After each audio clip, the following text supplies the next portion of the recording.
이번 시간에는 사도행전 7장 37절에서 60절 말씀을 살펴보도록 하겠습니다. 지난 시간에 스데반이 이스라엘의 역사를 쭉 소개하면서 하나님께서 이스라엘을 향하여 구원의 손길을 내미신 사실을 들려주었습니다. 족장시대부터 아브라함과 이삭과 야곱과 요셉에 이르기까지, 그리고 또 그 이후에 모세에게 이르기까지, 또 오늘은 그들의 광야 생활과 가나안 땅에서의 삶을 다루면서 이제 이 이야기의 본론이 되는 부분, 스데반의 자기 변호, 그리고 예수 그리스도에 대한 증언을 소개합니다. 스데반이 지금 재판석에 서게 된 것은 그가 모세를 대적하고 또 하나님의 성전을 거슬러서 신성 모독을 했다는 죄목으로 여기에 불려왔습니다. 그래서 먼저 하나님께서 매 시대마다 사람들에게 구원자를 보내주셨는데 어리석게도 사람들은 그것을 알아보지 못하고 거절하고 밀어냈다고 했습니다.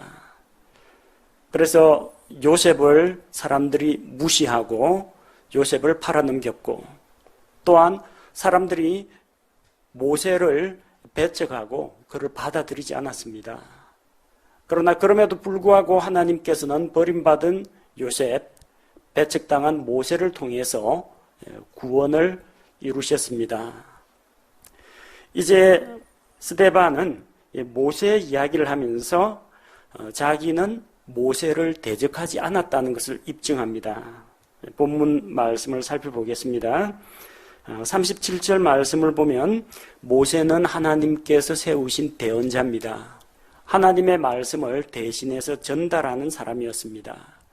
모세가 이스라엘 백성에게 하나님의 율법의 말씀도 선포하고 또 그들을 이집트에서 이끌어내어 광야 생활로 또 약속의 땅을 향하여 발걸음을 인도했습니다.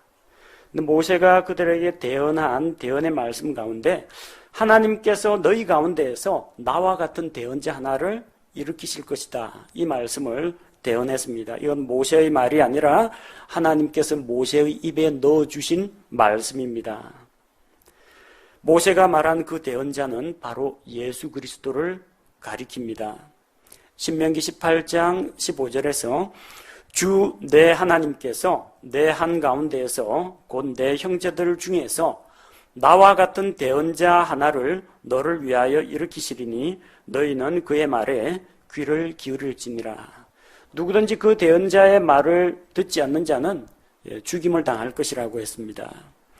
신명기 18장 15절에 나오는 모세와 같은 대언자 하나라고 했습니다. 영어 성경에 보니까 프로펫이라고 되어 있는데 프로펫의 P자가 대문자로 되어 있습니다. 어떤 신적인 존재, 신성을 가진 존재를 나타낼 때는 첫 글자를 대문자로 표기합니다. 그러니까 모세가 이야기하는 이 대언자는 엘리야나 엘리사나 아모스나 호세아나 예레미야나 이사야가 아니라는 이야기입니다. 신성을 가진 존재입니다. 그 한 대언자가 누구냐? 예수 그리스도입니다. 누구든지 하나님께서 보내신 하나님의 아들 예수 그리스도의 말은 귀 기울여 들어야 합니다. 그 대언자의 말을 듣는 자는 생명을 얻게 될 것이요, 그 대언자를 거부하는 자는 마침내 죽임을 당하게 될 것입니다. 이 모세가 어떤 사람입니까? 장차 오실 그리스도를 소개한 그 모세는 시내산에서 주의 천사를 만나서 하나님의 말씀을 받은 자입니다. 또 이집트에서 큰 기적을 행하며 이스라엘 백성을 이집트에서 이끌어낸 사람입니다.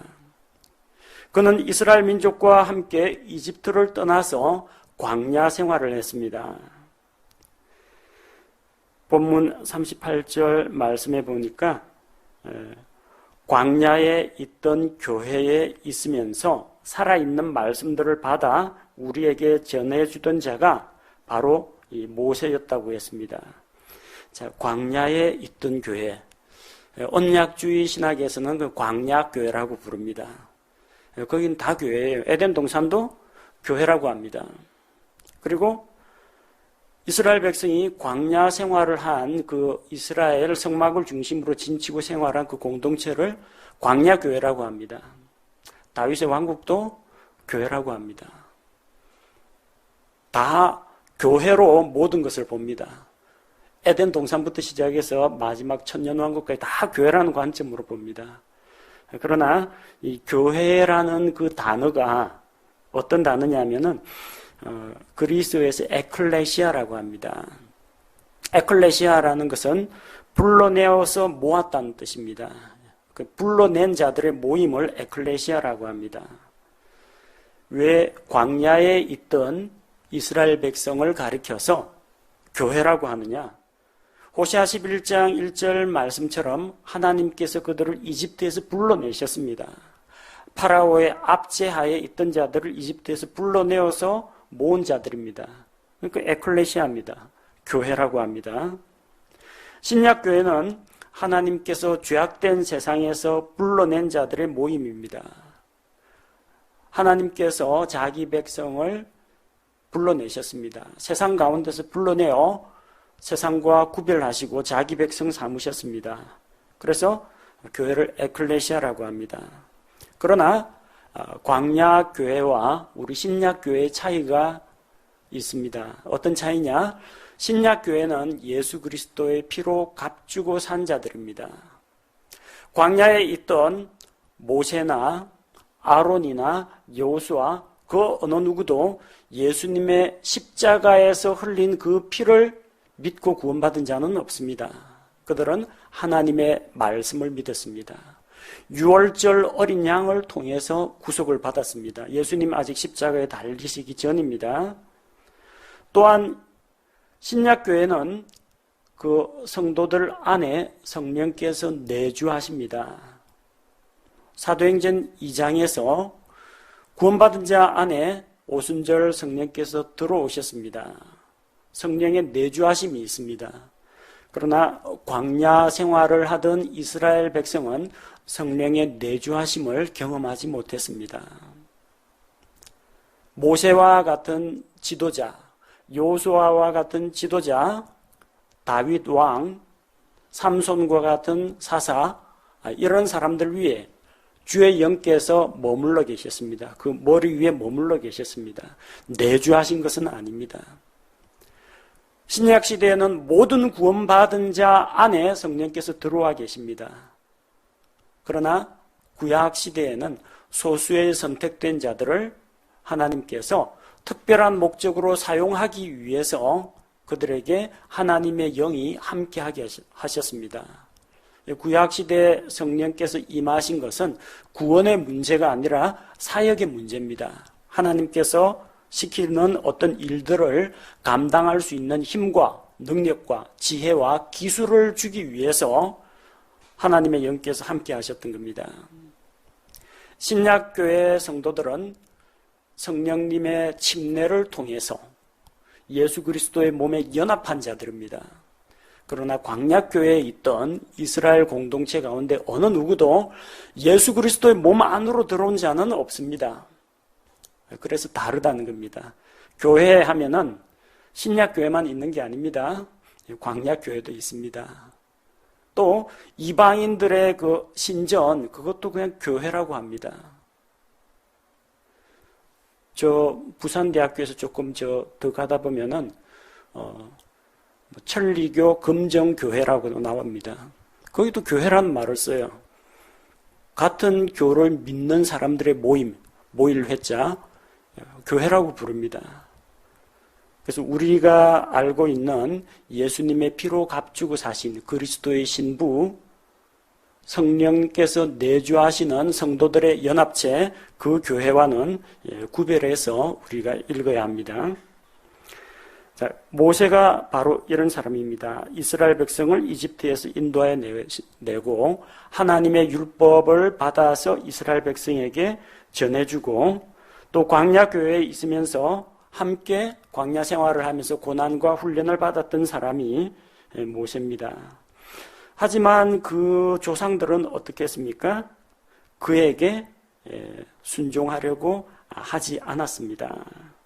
분명히 모세가 살아있는 말씀들을 받아서 전달했습니다. 시내산에서 살아계신 하나님을 만났습니다. 그분의 말씀을 듣고 와서 산에서 내려와서 그 말씀을 전해주었습니다. 그런데 그 모세의 말을 듣지 않고 불순종했다는 겁니다. 스데반은 하나님의 말씀, 생명의 말씀, 예수 그리스도를 선포했습니다. 모세는 오실 예수 그리스도를 백성에게 소개했고, 스데반은 세상에 오신 생명의 말씀 예수 그리스도를 이스라엘 백성에게 소개했습니다. 스데반이 잘못한 게 있습니까? 모세가 잘못한 게 있습니까? 이스라엘 백성들은 모세에게 불순종하고 모세를 배척하고 우리가 이집트로 돌아가자고 했습니다. 그리고 지금 그 이스라엘 백성의 후손들은 예수 그리스도의 복음에 순종하지 않으려고 합니다. 역사는 반복된다는 게 참 신기한 일입니다. 이스라엘 자손들은 모세를 밀어내려고 했습니다. 그 후손들은 예수 그리스도를 밀어내려고 했습니다. 그들은 자기들의 왕, 유대인들의 왕으로 오신 예수님을 거부했습니다. 구원자이신 예수 그리스도를 거부했다는 겁니다. 스데반은 모세를 대적하지 않았습니다. 오히려 모세가 소개했던 율법의 말씀을 통해서 소개했던 예수 그리스도를 그대로 이스라엘 자손에게 소개했기 때문에 모세하고 스데반은 뜻이 맞는 사람입니다. 스데반은 모세가 한 그 율법의 말씀을 통해서 메시아를 소개한 것입니다. 자, 그러면은 그를 고소한 자들이 이제 할 말이 없다는 겁니다. 이 사람이 모세를 대적했다라고 하는데 모세를 대적하는 사람은 지금 누구예요? 지금 산헤드린 공회에 모인 자들이 모세를 대적합니다. 모세가 나와 같은 대언자를 하나님께서 보내실 텐데 너희가 그 음성을 듣거든 거부하지 말고 받아들이라고 했는데 지금 이스라엘 자손들이 안 받아들인다는 겁니다. 모세를 대적하는 자는 누구냐? 이 산헤드린 공회에 모인 유대인들입니다. 스데반이 모세를 대적한 게 아닙니다. 자, 그 다음에 이제 성전에 대한 문제. 스데반이 성전을 대항하여 이 거룩한 곳을 대적하여 신성 모독을 했다라고 했는데 과연 그런지 아닌지 살펴보도록 하겠습니다. 40절에서 43절 말씀을 보면 이스라엘 백성의 우상숭배 이야기가 나옵니다. 그들은 광야에서 금송아지를 숭배했습니다. 모세가 시내산에 올라가서 하나님의 율법의 말씀을 받고 성막과 제사장 제도에 대해서 가르침을 받고 내려올 때 그들은 모세를 기다리다 못해 그들은 우상을 만들었습니다. 금송아지 우상을 만들고 이 모세는 어떻게 됐는지 우리가 알지 못하겠다. 그래서 우리를 인도할 신들을 우리를 위해서 만들라고 했고 금송아지를 만들고 그 우상에게 희생물을 바쳤다는 겁니다. 광야 생활에서 하나님께서 그들의 우상 숭배에 대해서 진노하셨습니다. 사람의 손으로 만든 것을 높이고 섬기고 경배하는 것을 하나님께서는 심판하신 것입니다. 또 하나님께서 그들의 죄악된 마음 가운데 내버려 두시니까 그들이 하나님을 마음속에 두기 싫어하니까 그들을 그냥 내버려 두셨습니다. 내버려 두니까 그들이 하늘의 군대에게 경배했습니다. 하늘의 군대는 하늘의 천사들을 가리키기도 하고 하늘에 있는 해와 달과 별들을 가리키기도 합니다. 때로 모여 있는 것을 가리켜서 군대라고 합니다. 하늘의 군대, 실제로 하늘의 천군 천사를 가리키기도 합니다. 이스라엘 가운데에서도 신비주의에 빠진 자들은 천사를 만나기를 원했고 천사 숭배를 하는 자들이 있었습니다. 또 하늘에 있는 일월 성신, 해와 달과 별과 이 별자리들을 숭배하는 그런 자들이 있었습니다. 하나님께서는 그들의 우상 숭배에 대해서 책망하십니다. 그들은 광야에서 성막이 있었고 제사장도 있었지만 여전히 그들의 마음 가운데에는 우상 숭배하는 마음이 있었다는 겁니다. 광야 40년 동안 죽인 짐승과 희생물을 내게 드린 적이 있었느냐? 드린 적이 있습니다. 광야에서 그들은 하나님께 제사 의식을 드렸습니다. 그러나 형식만 갖추고 그 마음이 하나님에게서 떠난 그 제사는 하나님께서 받지 않으신다는 것을 이야기합니다. 43절을 보십시오. 참으로 너희가 몰록의 장막과 너희의 신 램판의 별, 곧 너희가 경배하려고 만든 형상들을 들고 다녔다는 겁니다. 그래서 내가 너희를 바빌론 너머로 끌고 가리라 함과 같으니라. 아모스 대언자의 말씀입니다. 그들이 이제 우상 숭배로 인해서 멸망당하고 바빌론으로 끌려갈 것을 이야기합니다. 자, 여기에 보니까 너희의 신 램판의 별이라고 했는데 아모스 5장 26절하고는 조금 성경 구절이 차이가 나죠. 오히려 너희가 너희의 몰록의 장막과 너희의 형상들 기운 곧 너희가 너희를 위하여 만든 너희 신의 별을 가지고 다녔나니. 자, 몰록의 장막, 몰록 혹은 몰렉이라고 합니다. 암몬 자손들이 섬기는 신인데 이것 역시 그 우상의 모양이 송아지 머리를 하고 있고요. 손을 이렇게 앞으로 뻗어가지고 손바닥 두 개를 이렇게 앞으로 내밀고 있습니다. 머리는 송아지, 그리고 의자에 앉아 있습니다. 그래서 여기에 구약시대 말씀을 살펴보면 자기의 자녀들을 몰렉에게 바치는 자들이 있었다라고 했는데 이게 전부 노수로 만들었습니다. 노수로 만들어서 이 커다란 신상에 손바닥에 아이를 올려놓고 밑에서 불을 지핍니다. 그래서 아이를 산채로 몰렉에게 태워 죽입니다. 그럼 아이가 비명을 지르겠죠. 그 비명 지르는 소리를 부모가 듣지 못하게 하려고 옆에서 이제 북치고 꽹가리 치면서 시끄럽게 해가지고 그 요란한 그 음악 소리와 함께 그리고 시끄러운 악기 소리와 함께 우상을 섬겼다는 겁니다. 암몬 자손의 신 몰록의 장막, 몰록의 신전을 섬겼고, 그리고 너희의 형상들 기운은 너희 신의 별이라고 했죠. 자, 근데 여기 보면 너희 신 램판이라고 했고, 램판의 별이 기운이라는 겁니다. 램판은 아시리아 사람들이 섬기던 신의 이름입니다. 그리고 그 신의 별이 기운, 토성입니다. 위성에서 찍은 사진을 보면 육각형 모양으로 생겼습니다. 토성을 섬기고 하늘에 있는 하늘의 군대를 섬기는 일에 그들이 빠졌다는 겁니다. 결국 그들이 하나님 대신 우상을 숭배하다가 바빌론으로 끌려가게 됩니다. 생각해 보십시오. 이스라엘의 예배 처소가 없었습니까? 광야의 성막이 있었습니다. 예루살렘에 솔로몬의 성전이 있었습니다. 있으면 뭐합니까? 산당에서 우상 숭배하는데. 백향목으로 성전 만들고 대리석 깔고 금으로 입히고 해도 소용이 없다는 겁니다. 그들의 마음이 하나님에게서 멀기 때문에 하나님께서는 그들이 드리는 성전 예배를 받지 않으신다는 겁니다. 분명히 그들에게는 44절 말씀과 같이 증거의 성막이 있었습니다. 광야의 성막, 예루살렘의 솔로몬 성전이 세워지기 전에 성막이 있었습니다.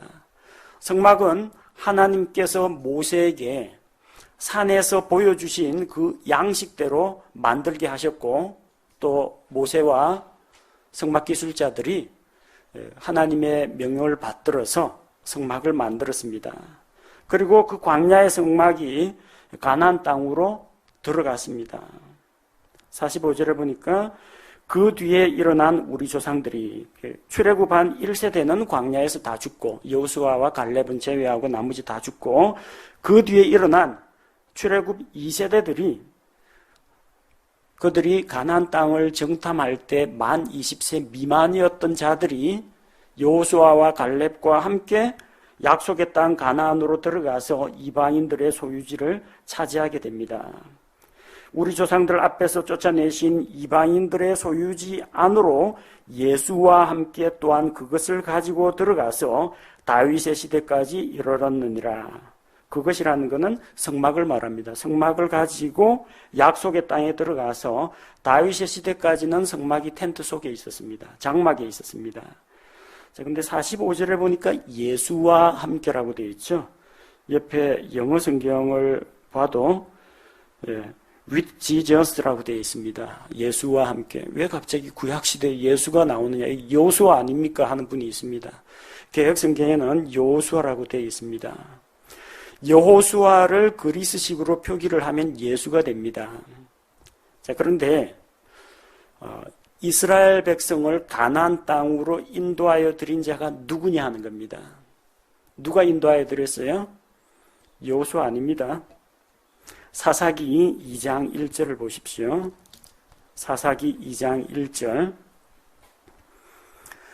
주의 천사가 길갈에서부터 보김에 이르러 말하되 내가, 누가요? 주의 천사가 너희를 이집트에서 나오게 하여. 자, 이집트에서 나오게 한 것은, 이스라엘이 이집트에서 나오게 한 것은 모세입니까? 주의 천사입니까? 주의 천사입니다. 내가 너희 조상들에게 맹세한 땅으로 데리고 왔으며, 누가 약속의 땅으로 그들을 데려왔어요? 모세입니까? 여호수아입니까? 주의 천사입니까? 주의 천사입니다. 여호수아도 주의 천사의 이끌림을 받아가지고 들어온 이스라엘 백성 중에 한 명이라는 겁니다. 또 내가 이르기를 내가 너희와 맺은 내 언약을 결코 어기지 아니하리니, 다 내가라고 되어 있습니다. 이 내가는 주의 천사입니다. 주의 천사는 심부름꾼 노릇을 하는 하나님의 창조물 천사가 아니라 성육신하기 이전의 예수 그리스도를 이야기합니다. 주의 천사가 그들을 가나안 땅으로 데리고 들어왔습니다. 그러니까 예수와 함께라고 하는 것이 맞다는 이야기입니다. 여호수아가 아닙니다. 예수라고 되어 있습니다. 히브리서 4장 8절도 마찬가지입니다. 만일 예수가 그들에게 안식을 주었더라면, 가나안 땅에 들어간 그 백성들에게 안식을 주었더라면 그분께서 그 뒤에 다른 날을 말씀하려 하지 아니하셨으리라. 이거 역시 마찬가지입니다. 여호수아가 백성에게 안식을 줍니까? 여호수아는 백성에게 안식을 주지 못했습니다. 네, 전쟁했습니다. 그리고 죽기 전에 마지막 고별 설교하고 너희가 주 하나님을 배반하지 말고 떠나지 말라. 나와 내 집은 오직 주 여호와를 섬기겠다. 그러고 죽었습니다. 언제 안식을 줍니까? 누가 그 땅에 안식을 줍니까? 안식을 주실 수 있는 분은 주의 천사 예수께서 안식을 주신다는 이야기입니다. 그래서 이 예수라는 번역은 잘못된 번역이 아닙니다. 구약 성경의 주의 천사가 신약에서는 예수 그리스도십니다. 근데 구약 성경에는 왜 그러면은 예수라는 이름을 쓰지 않았느냐? 예수라는 이름은 마태복음 1장에서 마리아의 몸에서 태어난 다음에 붙여진 이름입니다. 그 이전에는 예수라는 이름을 갖지 않았습니다. 성자 하나님, 주의 천사, 그렇게 성경에서는 아들 하나님으로 나타나 있습니다. 하나님의 궤는 다윗의 시대까지 장막 안에 거했습니다. 다윗이 자기는 백향목 궁전에 거하는데 하나님의 언약궤는 천막 안에 있는 것이 안타까워서 하나님을 위해서 집을 건축하고자 하는 마음을 가졌습니다. 그러나 하나님께서는 다윗에게 너는 전쟁터에서 피를 너무 많이 흘렸기 때문에 너는 성전을 건축하기에 적합하지 않고 내 몸에서 날 아들, 그는 평화의 사람 솔로몬, 그가 나를 위해서 집을 건축할 것이라고 했습니다. 그래서 다윗은 하나님께 호의를 입고 성전을 건축하고자 했지만 다윗이 짓지는 못하고 그 아들을 위해서 성전 건축에 필요한 많은 재물과 성전 건축 재료들을 준비를 했습니다. 실제로 예루살렘 성전을 건축한 것은 솔로몬 때입니다. 48절에서 50절 말씀을 보면 그러나 지극히 높으신 이께서는 손으로 만든 전들에 거하지 않는다고 했습니다. 하나님께서는 사람의 손으로 만든 집에 거하지 않으십니다. 열왕기상 8장 27절에 보면 솔로몬이 성전을 건축하고 하나님께 봉헌하여 드립니다. 봉헌하면서 그가 기도하기를 하늘과 하늘들의 하늘이라도 주를 품지 못하겠거늘. 하나님께서는 땅과 하늘과 이 모든 하늘들, 이 모든 것들을 만드신 분입니다. 창조주가 되십니다. 창조주 하나님께서는 모든 만물보다 크십니다. 이 하늘들도 주를 감당할 수가 없는데 겨우 예루살렘에 있는 이 조그만한 성전에 우리가 하나님을 모시겠다, 하나님께서 여기 과연 사시겠느냐? 사실 수 없다는 겁니다. 대언자가 말한 바와 같이 하나님께서는 손으로 지은 전에 거하지 않습니다. 이사야 66장 1절에서 2절 말씀을 스데반이 인용한 겁니다. 하늘은 나의 왕좌요 땅은 나의 발받침이라. 너희가 나를 위해 짓는 집이 어디 있느냐? 내가 안식할 처소가 어디 있느냐? 곧 이 예루살렘 성전, 사두개인들과 대제사장, 수제사장들이 그렇게 애지중지하고 수호하려고 하는 그 예루살렘 성전에는 하나님께서 살지 않으신다는 겁니다. 하나님께서는 어디에 거하시느냐? 예수 그리스도를 구원자로 믿고 받아들인 구원받은 성도들 안에 거하십니다. 자, 예수 그리스도께서 오셔서 구속 사역을 이루시고 성령께서 성도들 안에 내주하심으로 말미암아 구약 시대의 성전은 이제 기능을 다했습니다. 그 성전은 장차 올 것들의 모형에 불과했습니다. 모형입니다. 모형 안에 들어가서 집 짓고 살겠습니까? 모형은 앞으로 올 집이 어떻게 생겼다라는 것을 간단하게 보여주는 것에 불과합니다. 예수 그리스도께서 십자가에 달려 피 흘려 죽으심으로 우리 죄값을 다 하나님 앞에 대신 지불하셨습니다. 따라서 더 이상 짐승 희생물을 성전에 가지고 가서 잡을 필요가 없다라는 겁니다. 성전은 그 기능을 다했습니다.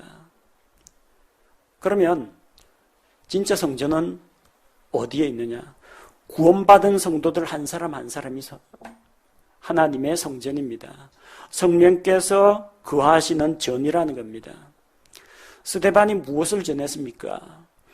예수 그리스도께서 십자가에서 단번 속죄를 이루신 것, 더 이상의 희생물이 필요 없다. 예수 그리스도께서 다 이루셨다는 걸 전했습니다. 또 예수 그리스도를 믿는 자는 성령님을 받고 하나님의 성전이 된다는 걸 전했습니다. 이게 성전을 대적하는 신성 모독이냐는 겁니다. 아닙니다. 지금 예루살렘 성전에는 하나님께서 거하지 않으십니다. 스데반은 손으로 짓지 아니한 성전, 곧 예수 그리스도를 선포했고 또 예수 그리스도를 믿고 구원받은 성도들이 하나님의 성전인 것을 선포했습니다. 그는 모세를 대적하지도 않았고 성전을 거슬러서 신성 모독을 한 적도 없습니다. 누가 지금 하나님을 대적하고 있느냐? 이스라엘 백성이 하나님을 대적하고 있습니다. 51절 목이 뻣뻣하고 마음과 귀에 할례 받지 않은 자들아, 너희가 항상 성령님을 거역하되 너희 조상들이 행한 것 같이 너희도 그렇게 행하는도다. 이스라엘 사람들은 이 목이 뻣뻣합니다. 목에 기부스였어요. 그래서 이게 고개를 숙일 줄 모릅니다. 하나님 앞에서 교만하고 하나님 앞에 말씀 앞에 겸손히 숙일 줄을 모릅니다. 그들은 마음과 귀에 할례를 받지 않았습니다. 그들은 이스라엘 남자들은 자기 몸에 할례를 받았습니다. 그래서 자기 들어온 모든 것들을 하나님 앞에 다 꺼내 보입니다. 하나님의 백성이라는 언약의 표시를 몸에 가지고 있습니다. 그러나 할례는 마음에 해야 됩니다. 자기 마음을 찢고 안에 있는 더러운 것들을 하나님 앞에 다 내보이며 하나님 앞에서 이걸 내놓고 해결을 받아야 됩니다.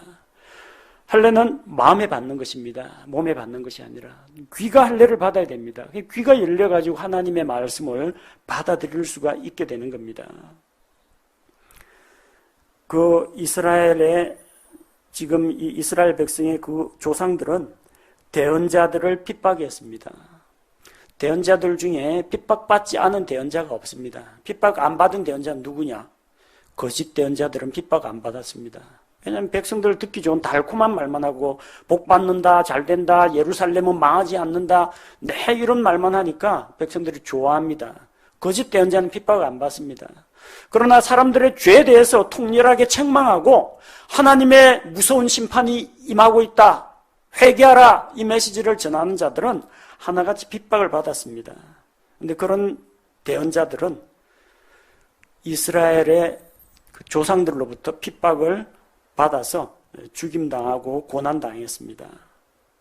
그 조상들은 의로우신 분, 곧 예수 그리스도께서 오실 것을 대언한 그 대언자들을 죽였고, 지금 있는 그 후손들인 이 이스라엘 백성들은 바로 그 오신 의로우신 분 예수 그리스도를 죽였다는 것입니다.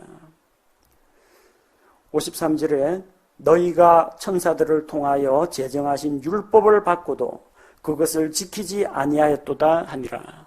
자, 율법을 대적했다. 스데반이 율법을 대적했다고 하는데 스데반은 율법을 대적하지 않습니다. 과거에 그는 율법 아래에 있었습니다. 죄 아래에 있었습니다. 근데 예수님이 오셔서 율법의 요구를 다 이루셨습니다. 예수님의 의롭고 흠없는 삶은 율법의 모든 요구 조건을 만족시켰습니다. 예수님의 대속의 죽음은 죄에 대한 대가, 그것을 하나님 앞에 지불함으로 하나님의 공의를 만족시켰습니다. 스데반은 율법 아래 있지 않고 은혜의 법 아래로 들어온 사람입니다. 그런데 누가 율법을 대적하고 있느냐? 이스라엘 백성이 대적하고 있다는 겁니다. 히브리서 2장 2절에 천사들을 통해 하신 말씀이 확고하였고 천사들을 통해서 제정한 율법입니다. 갈라디아서 3장 19절에서 율법은 한 중재자의 손에서 천사들에 의해 정해진 것이라고 했습니다. 한 중재자인 모세를 통해서 천사들에 의해서 이스라엘의 율법이 전달이 되었습니다. 그 율법의 내용이 무엇입니까? 율법과 대언자가 증언하는 바는 예수 그리스도를 증언합니다.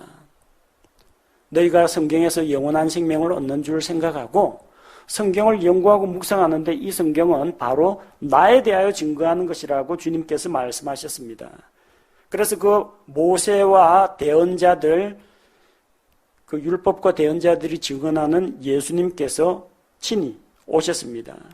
하나님의 아들이 직접 오셔서 말씀을 전하는데도 그들은 받아들이지 않았다는 겁니다. 누가 율법을 대적합니까? 스데반이 아니라 지금 산헤드린 공회에 있는 이 유대인들이 율법을 대적하고 있는 자들입니다. 자, 이 이야기를 듣고 이스라엘 사람들은 스데반의 말을 듣고 마음이 상하여 그를 향해 이를 갈았습니다. 마음이 상했다는 건 마음이 찔렸다는 겁니다. 마음에 찔립니다. 마음에 찔리면 어떻게 해야 됩니까? 회개해야 됩니다. 근데 죄에 대해서 책망받고 마음에 찔리니까 오히려 스데반을 적대시하면서 그를 향해서 이를 갑니다. 말씀으로 인해서 마음이 찔린다는 건 좋은 겁니다. 아직 양심이 살아있다는 이야기예요. 정말로 감각이 마비돼가지고 양심에 철판 깔린 사람은 양심이 안 찔립니다. 스데반은 하나님의 말씀을 정확하게 그들에게 전달했고 그들은 마음의 찔림을 받았습니다. 근데 반응이 회개하는 반응이 나오는 게 아니라 스데반을 적대시하면서 그를 향해서 이를 갈았다는 겁니다. 55절, 56절 스데반은 성령님으로 충만하여 똑바로 하늘을 우러러보며 하나님의 영광과 예수님께서 하나님의 오른편에 서 계신 것을 보았습니다. 보라, 하늘들이 열리고 사람의 아들이 하나님의 오른편에 서 계신 것을 내가 보노라 하며. 스데반은 하나님의 영광을 보았습니다. 예수 그리스도를 보았습니다. 하늘들이 열렸습니다. 첫째 하늘, 대기권.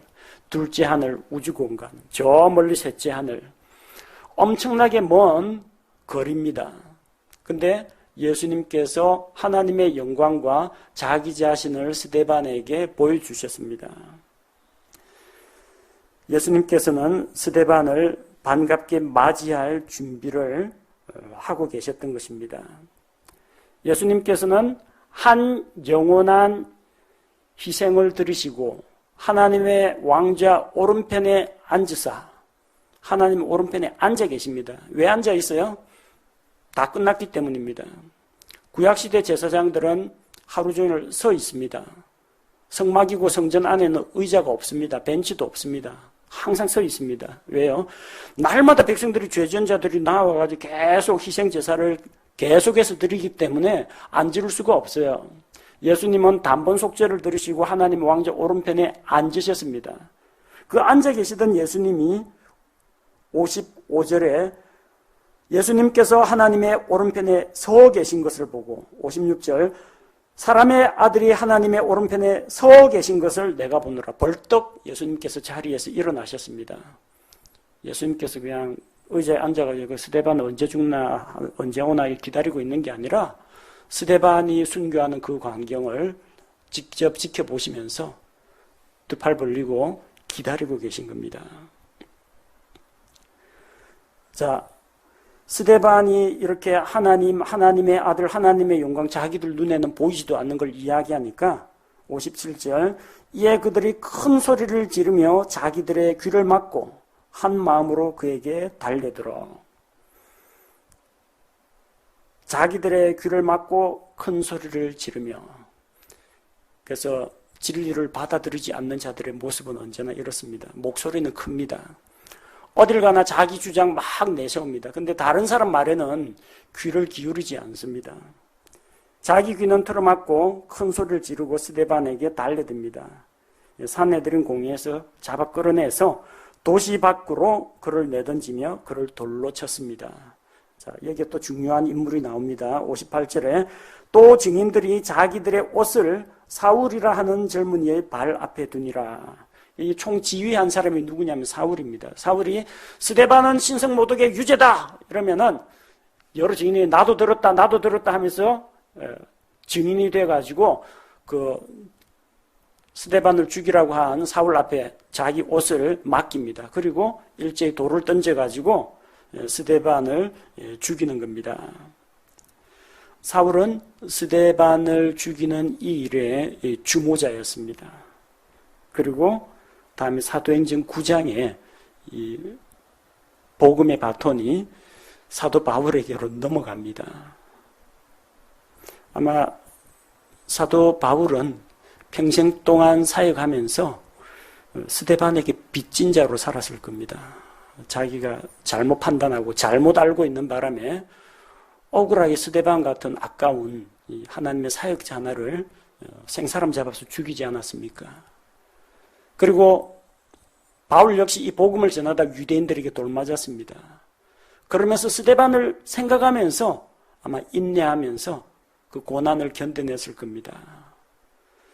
자기가 과거에는 성도들을 핍박하는 자였지만 이제 복음을 위해서 교회를 위해서 그리스도의 고난을 자기 육신에 채우는 자가 된 것입니다. 사람들이 스데반을 돌로 치고 스데반은 돌에 맞아 죽으면서 하나님을 부릅니다. 주 예수님이여 내 영을 받으시옵소서. 예수님의 기도가 생각납니다. 누가복음 23장 46절에서 아버지여 내 영을 아버지 손에 부탁하나이다. 그리고 무릎을 꿇고 큰 소리로 부르짖어 이러면서 마지막 죽기 전에 주여 이 죄를 저들의 책임으로 돌리지 마옵소서. 예수님께서 십자가에 달려서 첫 번째 하신 말씀, 아버지여 저희를 용서하여 주옵소서. 자기들의 하는 것을 알지 못하기 때문입니다. 그 예수 그리스도의 십자가의 죽음을 생각하면서 스데반은 그리스도와 닮은 자로서 그리스도와 닮은 그런 죽음을 맞이하게 됩니다. 이 말을 하고 그가 잠드니라. 잠들었다는 것은 이게 졸려가지고 수면을 취했다는 이야기가 아닙니다. 이것은 또 이단들이 이야기하는 영혼 수면설하고도 다릅니다. 왜 잠들었다고 하느냐? 나중에 다시 부활하기 때문입니다. 잠자는 자들 가운데에서 그들이 마지막 영광스러운 부활에 참여하기 때문입니다. 그리고 스데반이 이 땅에서 눈을 감지만 눈 떠보면 천국입니다. 눈 떠보면 주님의 품에 가 있기 때문입니다. 잠깐입니다. 죽음을 맞이하는 그 순간 잠깐 눈 감았다 눈 뜨면 다른 세계에 와 있습니다. 믿고 구원받은 자는 셋째 하늘에 있는 낙원에 가 있을 테고, 죄의 문제를 해결하지 못하고 눈 감았다가 눈 떠보면 뜨거운 지옥에 자기가 들어와 있는 것을 발견하게 될 것입니다. 이렇게 7집사 중에 한 사람으로서 말씀과 지혜와 권능이 충만했던 스데반은 예수 그리스도의 복음을 전하다가 첫 번째로 순교하는 인물이 됩니다. 오늘 본문에 나온 유대인들처럼 강팍한 마음을 품어서는 안 됩니다. 마음은 항상 은혜롭게 유지해야 하고, 말씀의 찔림을 받았을 때 억울하고 분하고 미워하는 마음을 가질 게 아니라 자기 자신을 돌아보고 돌이키는 기회로 삼아야 합니다. 복음을 위해서는 스데반처럼 목숨도 내놓을 수 있는 그런 각오가 되어 있어야 합니다. 근데 아마 여기 있는 우리 가운데에는 복음을 위해서 순교할 만한 그런 기회가 그리 많지 않을 겁니다. 스데반처럼 주님을 위해서 순교하는 것도 좋은 일이지만, 주님을 위해서 우리의 남은 생애를, 그게 10년이 되었건 20, 30년이 되었건 매일매일을 주님을 위해 죽지 말고 주님을 위해 살아가는 것이 더 힘듭니다. 죽는 거야 그냥 한순간 몇 초만 참으면 끝나지만, 날마다 자기 자신을 부인하고 세상과 구별된 삶을 살고 주님을 위해 헌신하고 자기 자신을 주님 앞에 굴복시키고 주님을 위해 살아가는 것은 더욱더 가치 있고 중요한 삶입니다.